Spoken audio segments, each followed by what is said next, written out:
اے میرے خدا، اے میرے خدا، تو نے مجھے کیوں چھوڑ دیا؟ تو میری مدد اور میرے نالہ و فریاد سے کیوں دور رہتا ہے؟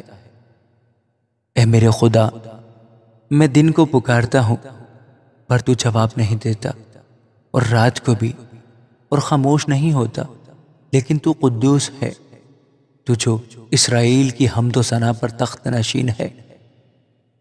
ہمارے باپ دادا نے تجھ پر توکل کیا، انہوں نے توکل کیا اور تو نے ان کو چھڑایا۔ انہوں نے تجھ پر توکل کیا اور شرمندہ نہ ہوئے، پر میں تو کیڑا ہوں، انسان نہیں، آدمیوں میں انگشت نما ہوں اور لوگوں میں حقیر۔ وہ سب جو مجھے دیکھتے ہیں میرا مضحکہ اڑاتے ہیں، وہ منہ چڑھاتے، وہ سر ہلا ہلا کر کہتے ہیں، اپنے کو خداوند کے سپرد کر دے، وہی اسے چھڑائے۔ جبکہ وہ اس سے خوش ہے تو وہی اسے چھڑائے، پر تو ہی مجھے پیٹ سے باہر لایا۔ جب میں شیرخوار ہی تھا تو نے مجھے توکل کرنا سکھایا۔ میں پیدائش ہی سے تجھ پر چھوڑا گیا، میری ماں کے پیٹ ہی سے تو میرا خدا ہے۔ مجھ سے دور نہ رہے، کیونکہ مصیبت قریب ہے، اس لیے کہ کوئی مددگار نہیں۔ بہت سے سانڈوں نے مجھے گھیر لیا ہے، بسن کے زوراور سانڈ مجھے گھیرے ہوئے ہیں۔ وہ پھاڑنے اور گرجنے والے ببر کی طرح مجھ پر اپنا منہ پسارے ہوئے ہیں۔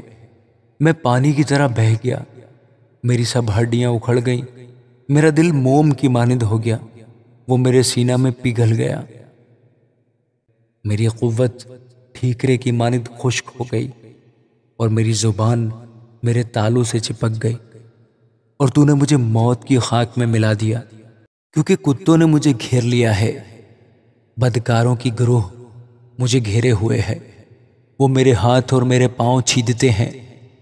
میں اپنی سب ہڈیاں گن سکتا ہوں، وہ مجھے تاکتے اور گھورتے ہیں۔ وہ میرے کپڑے آپس میں بانٹتے ہیں اور میری پوشاک پر کرا ڈالتے ہیں، لیکن تو اے خداوند خاموش نہ رہ۔ اے میرے چارہ ساز، میری مدد کے لیے جلدی کر، میری جان کو تلوار سے بچا، میری جان کو کتے کے قابو سے، مجھے ببر کے منہ سے بچا، بلکہ تو نے سانڈوں کے سینگوں میں سے مجھے چھڑایا ہے۔ میں اپنے بھائیوں سے تیرے نام کا اظہار کروں گا، جماعت میں تیری ستائش کروں گا۔ اے خداوند سے ڈرنے والو، اس کی ستائش کرو۔ اے یعقوب کی اولاد، سب اس کی تمجید کرو۔ اے اسرائیل کی نسل، سب اس کا ڈر مانو، کیونکہ اس نے نہ تو مصیبت زدہ کی مصیبت کو حقیر جانا، نہ اس سے نفرت کی، نہ اس نے اپنا منہ چھپایا، بلکہ جب اس نے خدا سے فریاد کی تو اس نے سن لی۔ بڑے مجمع میں میری ثنا خوانی کا باعث تو ہی ہے، میں اس سے ڈرنے والوں کے روبرو اپنی نظریں ادا کروں گا۔ حلیم کھائیں گے اور سیر ہوں گے، خداوند کے طالب اس کی ستائش کریں گے۔ تمہارا دل ابد تک زندہ رہے۔